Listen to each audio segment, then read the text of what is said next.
What's going on, everybody? Let me get my hair straight here. What's going on, everybody? I'm back for another video. This time I'm going to be going over the maintenance for the AMG GT53. I've got a lot of people asking me exactly how much it costs to maintain the vehicle, so I went and grabbed all of my maintenance records, and I'm going to go over the basic services that you get, then some of the other things that you're going to have to get over the course of the time that you got the vehicle. I'll show you how much I paid for each of them, then break down the total cost of all of them together. And then we'll go into some tips on exactly how you can help save some money when you're doing your maintenance on your vehicle. So watch the video, like, comment if you have any questions, and let's just get into it now.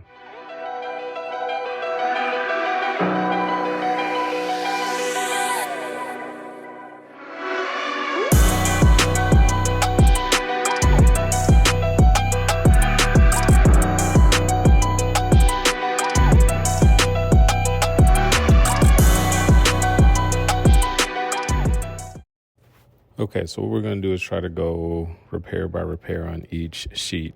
Again, a lot of these service A's and B's, which are the 10 and 20,000 mile services that you'll see, I had a warranty on my vehicle because I purchased it new, so I didn't pay for a lot of them.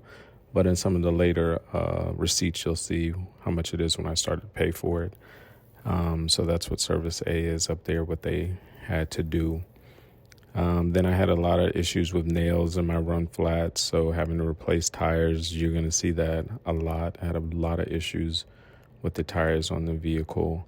And then this is just looks like an update software because my touchpad, again, this was a 2020 model, so the screen wasn't touchscreen.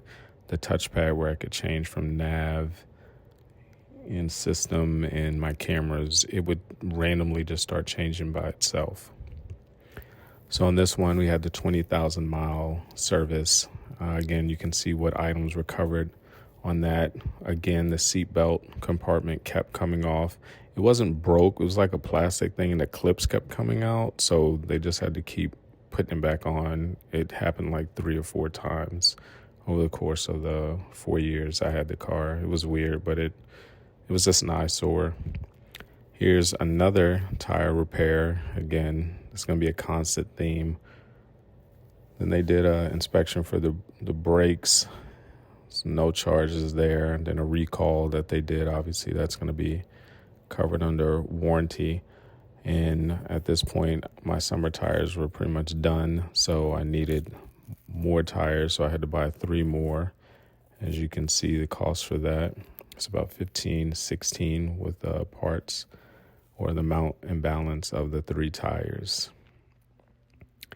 Here's where I could not put my car in park. It was weird. Like if you hit the P button for park, it wouldn't go. I had to pretty much just turn the car off. So I brought it in there and they had to completely change the center shifter. So that was a major repair. But again, under warranty, so I didn't have a cost associated with it.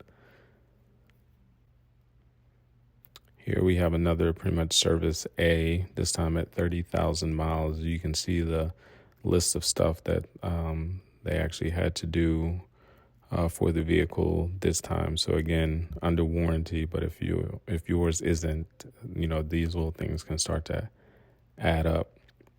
Again, with the that seatbelt thing kept popping off the car. They kept reordering it and it kept coming off.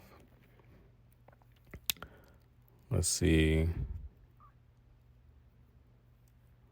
I don't even remember that repair there. Seatbelt popping off again. Or I think that's when they actually got the part in and actually fixed it. But again, under warranty, no costs associated. Just time spent at the dealership. So that wasn't too bad. Here's another tire. So had another tire go out. So this is another mountain balance. Again, you can see it's about $467.40 for that one tire, the weights and the mountain balance charges that I had to pay. So again, tires, I hope you're keeping count because this was almost, at one point it was a blown tire every couple of weeks. Here's another one as I blew another tire. This one 474.90. And then I had another, I guess, recall that they did since the car was already there for the tire. Then we have another tire. At one point, they really thought I was blowing these tires on purpose, but that sounds crazy when there's no spare and your car is literally at the dealership for a week because they never had the tire in stock. So that one was $516. And then while we did that, I just had them replace the other front tire as well. And that one was also $516. And then we did an alignment since I hadn't had one done on the vehicle since I had it. So that cost was pretty much right under $150 for all that. Then we have, again, another Service B at 40,000 miles, and you can see the list of things that were completed on the vehicle for that. Again, mine's under warranty, but if you don't have yours under warranty, just take a look so you can get an idea of all the things they're going to do and what you may have to pay for it. Then I did this recommended service of evap cleaning. I don't even think it's necessary, but I did it anyway. And then we had another blown tire, surprise, surprise. So that one was $537 to repair. So I went through a lot of tires on this car, guys. Okay, and then we have another Service B, and this is where I ran out of warranty and started paying for them. So my Service B, for the first time I got it, was $655.15. Then they did some digital report card on the car. I don't know if I asked for this or whether it was just time for it to be done, but that cost me a little over $200 to complete. So you can see what was done there: wiper blade, particle dust filter, and oil filter. And here's where I actually had my rear brake pads changed. I had went as long as I could before doing that, but total of that was about right under $600 to get them done at the dealership. And surprise, I needed a tire, so I bought the tires somewhere else and bought them there because I was sick of them putting those run flats on my car. So they only paid for the mountain balance, which was the $124. And you don't see the cost of the actual tires because they were purchased somewhere else. And then the seatbelt thing kept popping off, so they kept fixing that. Here's the fix to my front pads and rotors, and that you can see was a whopping $2,700 to get that fixed. And they even gave me a little bit of a discount, but that bill was still almost right at $3,000 for front and rear brake pads. Okay, so now just to recap, you got your Service A's, you got your Service B's. Those are going to be every 10 and 20,000 miles. Typically what you're going to see in those are going to be the oil and filter changes, obviously the fluid checks, the inflation checks for your tires, brake inspections, wiper inspections, and then to reset the maintenance meter. So you'll have that every 10 and 20,000 miles. Again, Service A I actually never had to pay for, but it's typically going to average between $300 and $600 per time that you have it done.